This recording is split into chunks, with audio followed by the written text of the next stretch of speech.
Guys next trip வந்து பார்த்திங்கன்னா கொடைக்கானல்லேருந்து பூம்பாறைக்கு போகிறோம். ஸோ பூம்பாறையில் பெருசாக என்ன இருக்குதுன்னு கேட்டால் அங்கே ஒரு முருகன் கோயில் இருக்குது, நவபாஷான சிலை இருக்குதுன்னு சொல்லுவாங்க. இன்னொன்று அதுக்கு போகிற வழி ஒரு 20 கிலோமீட்டர் இங்கிருந்து. ஸோ அந்த ரூட் வந்து செமையாக இருக்கும், டீப் ஃபாரஸ்ட்டில் அந்த வில்லேஜ் ரொம்ப அழகாக இருக்குன்னு சொன்னாங்க. நெக்ஸ்ட்டு அங்கே தான் போய் பார்க்க போகிறோம். அதோட விஷுவல்ஸ் எல்லாமே தான் உங்களுக்கு இதுக்கப்புறம் அடுத்தடுத்து வரப்போகுது. ஸோ இந்த வீடியோவை தொடர்ந்து பாருங்கள். பூம்பாறை அந்த வில்லேஜ் அந்த போகிற வழியில் எப்படி இருக்குன்றது உங்களுக்கு ரியாலிட்டியாக காட்டுறாங்க. வாங்க வீடியோக்குள்ள போகலாம். வாங்க போ.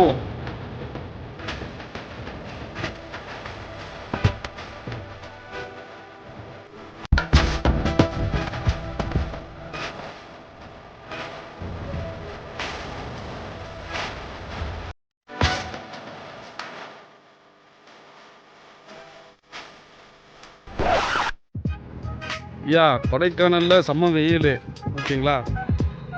அடி பட்டையை உருக்கிது பாருங்கள், சரியான வெயில். ஆனால் மதியத்துக்கு மேலே வெயில் குறைஞ்சிரும் அப்படின்றாங்க. நம்ம ஊரில் மதியத்துக்கு மேலே தான் நல்லா கொளுத்தோம், இங்கே மதியத்துக்கு மேலே குறையுன்னு சொல்லியிருக்காங்க. பார்ப்போம், 2 மணிக்கு மேலே ஆச்சும் வெயில் குறையுதானே. இன்னும் ஒரு 12 இருக்காது, இன்னும் 2 மணி நேரம் பார்ப்போம். கிளம்புவோம் மக்கா, கிளம்ப போகிறோம். பூம்பாறை என்ன தான் இருக்குதுன்னு பார்ப்போம். நெக்ஸ்ட்டு லொக்கேஷன் பூம்பாறைக்கு வந்து கிளம்பியாச்சு. இந்த பூம்பாறை வந்து பார்த்திங்கன்னா கொடைக்கானலுக்கு ஒரு 20 கிலோமீட்டர் டிஸ்டன்ஸில் வந்து இருக்குது. மோஸ்ட்டாக டூரிஸ்ட்டாக வரவங்க யாரும் அந்த பூம்பாறையை போய் பார்க்குறது கிடையாது. இந்த பைக்கர்ஸாக வரவங்க, ஹோன் வெஹிக்கிளில் வரவங்க நிறைய பேர் மிஸ் பண்ணாமல் அந்த ஏரியாவை போய் பார்க்குறாங்க.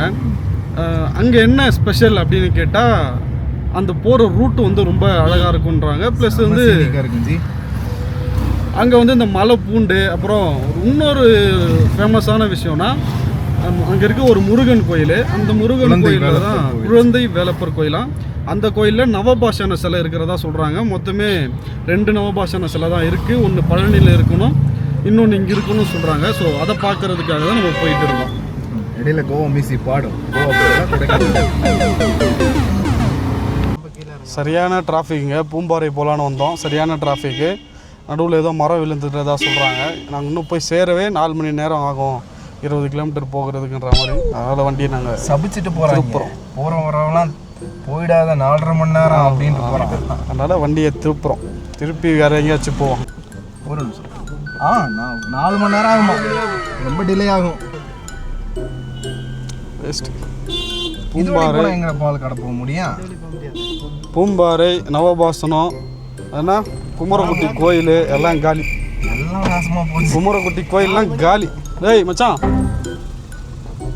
என்னடா பண்ணின்னு இருக்கேன்?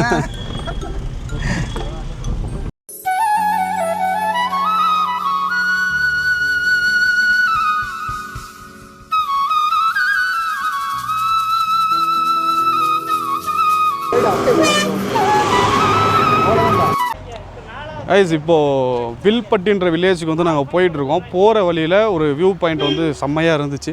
ஸோ நாங்கள் நிப்பாட்டினோம். அந்த வியூ பாயிண்ட்டுக்கு அவங்க பேரும் வச்சுருக்காங்க, லுக் அவுட் பாயிண்ட்டுன்னு சொல்லி வச்சுருக்காங்க.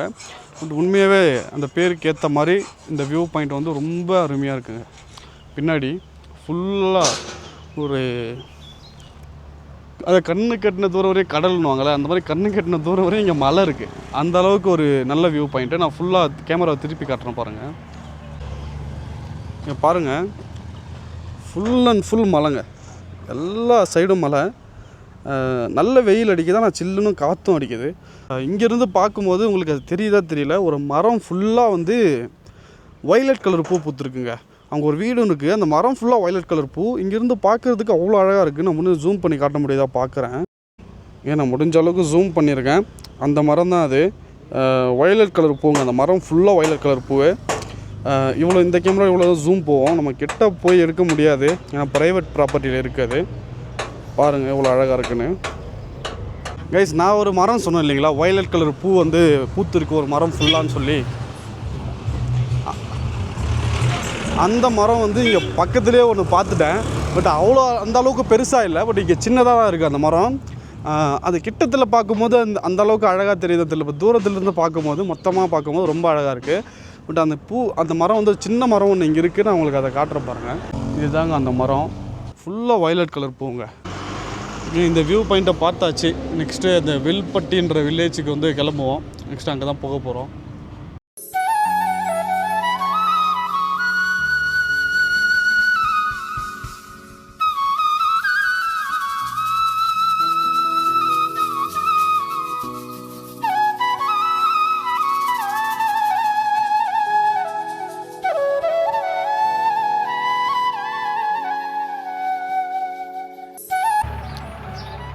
இந்த வில்பட்டின்ற வில்லேஜ் பாருங்கள். இந்த ஊர் மக்கள் வந்து இந்த இவ்வளோ இதுவான இதுக்குள்ளே ஏறி தான் மேலே போயாகணும். இதில் பைக்கோ காரோ எதுவும் வந்து எடுத்துகிட்டு அவங்களால போக முடியாது. ஸோ அவங்களோட ஸ்ட்ரீட்டே இப்படி தான் இருக்குது. ஆல்ரெடி ஒரு தப்பான வழியில் போயிட்டு திரும்ப வந்திருக்கோம். ஸோ இவங்களோட வாழ்க்கை முறையே எப்படி இருக்கும்னா, இதுக்குள்ளே அவங்க பைக்கோ காரோலாம் எதுவும் எடுத்துகிட்டு வர முடியாது. ஜஸ்ட்டு அவங்க இங்கே வந்து ஒரு இருக்கிறதுக்கான ஒரு இடம் தான். இப்போ நாம் போயிட்டுருக்க இடம் வந்து பார்த்திங்கன்னா இந்த வில்பட்டியோட விவசாய நிலம். அதை பார்க்க தான் நம்ம போயிட்டுருக்கோம். இந்த வியூவை மட்டும் பாருங்களேன், தரமான வியூங்க, சரியான தரமான வியூவு, பயங்கரமாக இருக்குது. ஃபுல்லாகவே இங்கே விவசாயம்தான்.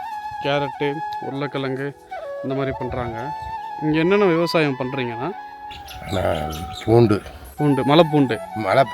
இந்த மலைப்பூண்டுன்றாங்கல்ல, அப்படின்னா நிறைய பேருக்கு என்னன்னே தெரியல. ஆக்சுவலாக மலைப்பூண்டுனா என்ன?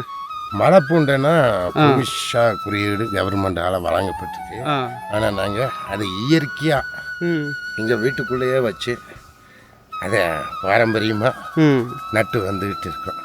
அதில் வந்து விதைக்கு எடுத்து வச்சுட்டு, அதாவது விதையை இது வரையும் வெளியே வாங்குறதே கிடையாது. ஆமாம், அந்த மலைப்பூண்டு வெளியே கிடைக்க வாங்க மாட்டீங்க, வெளியே கொடுப்பீங்களா? கொடுப்போம், நாங்கள் விற்பனைக்கு கொடுப்போம். எங்கள் விதைக்கு மிச்சமானதை போய் வடுகுபட்டி மார்க்கெட்டில் போட்டுருவோம். போட்டு அது நல்ல விலைக்கு போகுங்க. புகையாக அதை கட்டி வைப்போம். அது வந்து ஒரு வருஷத்துக்கு கிடையாது. இந்த நார்மல் பூண்டுக்கும் அந்த மலை பூண்டுக்கும் என்ன வித்தியாசம்? மலை பூண்டு வந்து மருத்துவ குணம் உள்ளதுங்க. அதாவது வந்து பார்க்க நார்மலாக தான் இருக்குமா? அது இங்கே பார்க்க முடியுமா? சாமங்கய்யா, சிவப்பாக இருக்கும். நார்மல் பூண்டு பல்லு மாதிரி தான் இருக்கும். ஆமாம், பார்க்க. ஆமாம். அந்த ஐயா பேசினது எல்லோரும் கேட்டிருப்பீங்க. இங்கே கொடைக்கானல் சுற்றி இருக்கிற எல்லா வில்லேஜ்லேயுமே அவங்க பெரும்பாலும் பண்ணுற பயிர் வகைகள்னு பார்த்தீங்கன்னா கிழங்கு, மோஸ்ட்டாக இந்த உருளைக்கிழங்கு, அதுக்கப்புறம் கேரட்டு, முள்ளங்கி, அதுக்கப்புறம் வந்து பார்த்திங்கன்னா இந்த சொன்னாங்க பாருங்கள் பீன்ஸு, பச்சை பட்டாணி, இந்த மாதிரி பண்ணுறாங்க. பழம் வகைகள்னு பார்க்கும்போது இந்த அவக்கடோ பழம் வந்து நான் நிறைய இடத்துல பார்த்தோம். மரம் அல்லது நிறைய காய் பிஞ்சுமாக இருந்துச்சு. இந்த ப்ளம்ஸ் ஏதோ இருக்குதுன்னு சொல்லியிருக்காரு ஐயா. இப்போ பழம் இல்லையா, பிஞ்சு விட்டுருக்கு, காய் இருக்கான்னு சொல்லிட்டு இருந்தார். அது எப்படி இருக்குன்னு நமக்கு தெரியல. பட் இந்த 2 பழ வகை வந்து இங்கே மோஸ்ட்டாக பண்ணுறதா சொல்கிறாங்க. இது பாருங்கள், இதெல்லாம் பீட்ரூட்டு விவசாயமும் இவங்க பண்ணிகிட்ருக்காங்க. அது ஃபுல்லாக பீட்ரூட்டுங்க. தெரியுதா தெரியல உங்களுக்கு? இந்த பாருங்கள், இது ஃபுல்லாக பீட்ரூட்டுங்க. ரொம்ப அழகாக இருக்குது. உருளைக்கிழங்கு எல்லாம் நல்லா சிப்ஸு போட்டு சாப்பிட்ருப்பீங்க. இந்த சிட்டியில் இருக்கீங்களா ஃப்ரெஞ்சு ஃப்ரைஸ் பண்ணி சாப்பிட்றீங்க.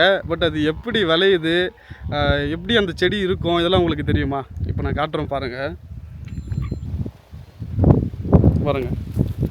இது எல்லாமே உருளைக்கிழங்கு போட்டிருக்காங்க. கிழங்கு வந்து மேலேயே தெரியுதுங்க. நல்லா உருளைக்கிழங்கு சிப்ஸையும் ஃப்ரெஞ்சு ஃப்ரைஸையும் பொரிச்சதுனா மட்டும் பத்தாது. விவசாயிங்க எப்படி கஷ்டப்படுறாங்க, எவ்வளோ கஷ்டப்பட்டு அதை விளைய வைக்கிறாங்க. பட் நிறைய இடத்துல வந்து விவசாயிகளால் விலை கிடைக்கல அப்படின்னு சொல்லி தான் நம்ம இன்னமும் கேள்விப்படுறோம்.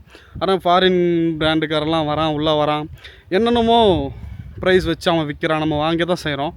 பட் விவசாயிங்க நமக்காக நம்ம ஊரில் நம்ம தமிழ்நாட்டில் உழைச்சி கொண்டு வராங்க. அதுக்கு அவங்களால விலையை வந்து நிர்ணயம் பண்ண முடியலை. பட் இந்த நிலைமையெல்லாம் மாறணும். எப்படா உனக்கு இந்த அறிவெல்லாம் வந்தது? அமுக டுமுக அமால் டுமால்.